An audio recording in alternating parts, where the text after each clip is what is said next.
மறுபடியும் தலைவலி ஆரம்பமாகுது மக்களுக்கு. அஸ்ஸலாமு அலைக்கும் வரஹ்மத்துல்லாஹி வபரகாத்துஹு. அன்பார்ந்த அனைத்து உறவுகளுக்கும் இனிய மதிய வணக்கம். இதோ முதல் நோய் தொற்று மறுபடியும் பங்களாதேஷில் நிபா வைரஸ் கண்டறியப்பட்டுள்ளது. கொஞ்ச நாளாவது நம்மளை நிம்மதியாக இருக்க விடாது போல தான் தெரியுது இந்த உலகம். மறுபடியும் ஏதாவது ஒரு நோய் தொற்று அரங்கேறிக்கிட்டே இருக்குது மக்களே. எல்லாம் வல்ல இறைவன் தான் அனைவரையும் பாதுகாக்கணும். இதோ நிபா வைரஸின் முதல் நோயாளி கண்டுபிடிக்கப்பட்டுள்ளார் பங்களாதேஷ் நாட்டில். இது பார்த்தீங்கன்னா தற்போதைக்கு வரைக்கும் கிட்டத்தட்ட 16 நாடுகளில் பரவி இருக்குது.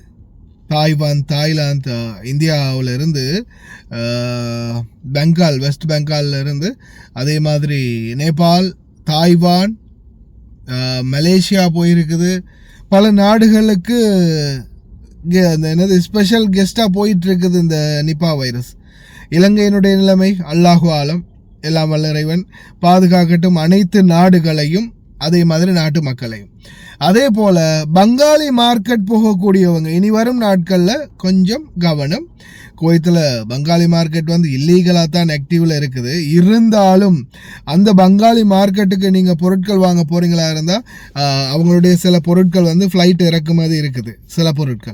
சில பொருட்கள் பார்த்திங்கன்னா அந்த வர்றவங்க இருக்காங்க இல்லையா, வேறு நாடுகள்லேருந்து, பங்களாதேஷ் நாட்டிலேருந்து வாரவங்க இருக்காங்க இல்லையா, லீவு வரும்போது சிலர் என்ன செய்வாங்கன்னா, நம்மெல்லாம் துணி மூட்டை, அது இது சாப்பாடு, நம்மளுக்கு தேவையானது, நண்பர்களுக்கு தேவையானதுன்னு கொண்டு வருவோம். ஆனால் அவங்கள பொறுத்த வரையில் காற்றையும் சம்பாதிக்கிறவங்க இல்லையா, எப்படியாவது காற்றை வச்சு சரி சம்பாதிக்கணும்னு நினைக்கிறவங்க தான் முயற்சிக்கிறவங்க. அப்படி இருக்கிறதால வார அனைவருமே பார்த்திங்கன்னா இதே வியாபாரத்துக்குரிய பொருட்களோடு வருவாங்க. அதனால் தயவு செய்து ரொம்ப கவனம். வெளியிலேருந்து எந்த ஒரு பொருட்களும் வாங்கினாலும் சுத்தம் பண்ணி நல்லா அதுக்கு ஏற்றாற்போல் கழுவி, அதே மாதிரி காய்கறிகளாக இருந்தாலும் நல்லா வேக வைத்து சாப்பிடுங்க. பல வகையாக இருக்குதா சுத்தம் பண்ணி நல்லா கழுகிட்டு சாப்பிடுங்க. உப்புல கொஞ்சம் போட்டு எடுத்துக்கோங்க. ரொம்ப கவனம், அவ்வளோதான் சொல்ல முடியும். மறுபடியும் நோய் பரவி பிரச்சனையாகி வேறு ஏதாவது ஒரு நிலைமை வாரத்துக்கு தயவு செய்து நாமளும் ஆளாகிறாமல் பார்த்துக்குவோம்.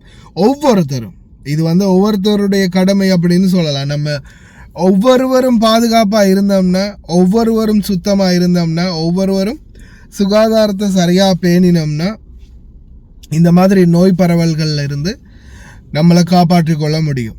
இல்லாத பட்சத்தில் என்னாகும் அப்படின்றத நம்ம கொரோனா காலம், அதாவது கொரோனா நம்மளுக்கு கற்பித்துட்டு போயிடுச்சு அப்படின்னு சொல்லலாம் இல்லையா.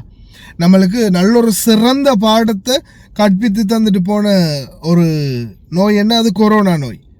அந்த கொரோனாக்கு பிறகாவது நம்மளுடைய சமூகம் திருந்தி ஒரு வழியாக நல்ல நிலைமைக்கு வரும்னா சரிதான். இல்லையா அடுத்தது உலகத்தை ஆட்டி படைக்க போகிறது நிபா வைரஸ். இதுவரை ஒவ்வொரு நாடுகள்லையும் பார்த்திங்கன்னா பாதிக்கப்பட்டிருக்கிறாங்க. ஆனால் பாதிக்கப்பட்டவங்க க்யூர் ஆகிறதுக்கு எந்த ஒரு நோய் எதிர்ப்பு சக்திக்குரிய மருந்தோ அல்லது வேக்சினோ இல்லை அப்படின்றது தான் மிகவும் வேதனையான ஒரு விடயம். எந்த ஒரு மருந்துமே இல்லை. அடுத்த இன்னொரு முக்கியமான விடயத்தை நான் சொல்ல மிஸ் பண்ணிட்டேன். உங்களுக்கே தெரியும், ஆரம்ப காலங்களில் பயணத்தடை போக முடியலை, குவாரண்டைன், மாஸ்க்கு எல்லாம் எக்ஸெட்ரா லட்டப்பட்டாண்டு எத்தனையோ பிரச்சனைகள் வந்துச்சு. ஒரு அவசரத்துக்கு போக முடியலை. கடைசியில் அந்த வேக்சின் இல்லாத ஒரு நோய் என்ற படியால் கொரோனா கடைசியில் என்ன ஆயிடுச்சு, உடல்களை குடும்பங்கள்கிட்ட கொடுக்கல, எரிச்சாங்க, தீயில போட்டு எரிச்சாங்க, ஒவ்வொரு இடங்களில் கொண்டு போய் புதைச்சாங்க. எவ்வளவோ ஒரு சங்கடமான சூழல் உருவாகிச்சு. ஞாபகம் இருக்கும், எத்தனையோ சகோதரிகள் இன்னைக்கும் தன்னுடைய தாய் தந்தைகளை ஜனாசா நல்லடக்கங்கள் கூட, உடல்கள் அடக்கின இடங்கள் கூட எங்கேயோ ஒரு தூரத்தில்,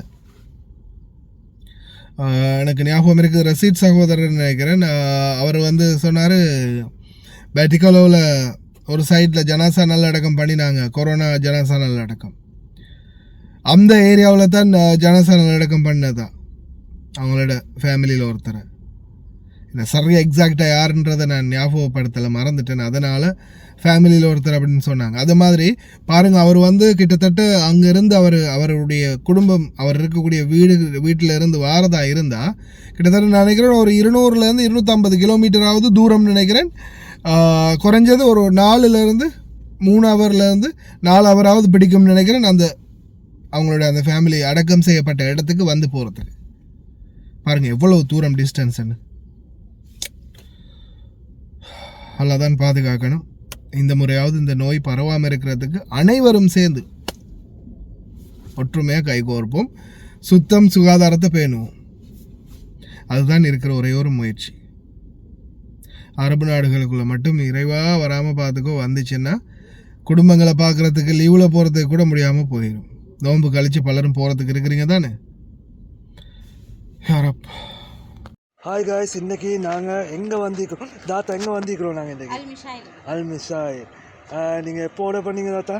நான் இன்றைக்கி ஈவினிங் தான் ஆர்டர் பண்ணேன். இந்த கூட ஆர்டர் பண்ணுங்க. எனக்கு எமர்ஜென்சியாக இந்த சாமானம் கொஞ்சம் எனக்கு வேணுமென்றதுக்காக வேண்டி இதனால வந்து எனக்கு அவசரமாக இப்போ நைட்டு 10:15 எங்கேயும் ஆகுது. ஸோ அவர் எனக்கு அவசரம் அப்படின்றதுக்காக வேண்டி அவர் எனக்கு பணம் தந்தார். ஸோ இவங்களோட சேவையை பற்றி நீங்கள் எதுவும் கவலைப்பட வேண்டிய அவசியம் கிடையாது. அவங்க சொன்ன டைமுக்கு எங்களுக்கு எமர்ஜென்சியாக தேவைன்னு சொன்னால் அந்த டைமுக்கு அவங்க எல்லா சாமானத்தையும் கொண்டு வந்து எங்கள்கிட்ட ஒப்படைச்சிடுவாங்க. ஸோ காய்ஸ், நீங்களாக இருந்தாலும் தாராளமாக எந்த ஒரு பயமும் இல்லாமல் இவங்களோட கார்கோவாக இருக்கட்டும், கார்கோவும் இவங்க செய்கிறாங்க. ஸோ ஜெமியாவும் இவங்கள்கிட்ட இருக்குது, காகில் குக் சிட்டி ஒன்றும் இருக்குது.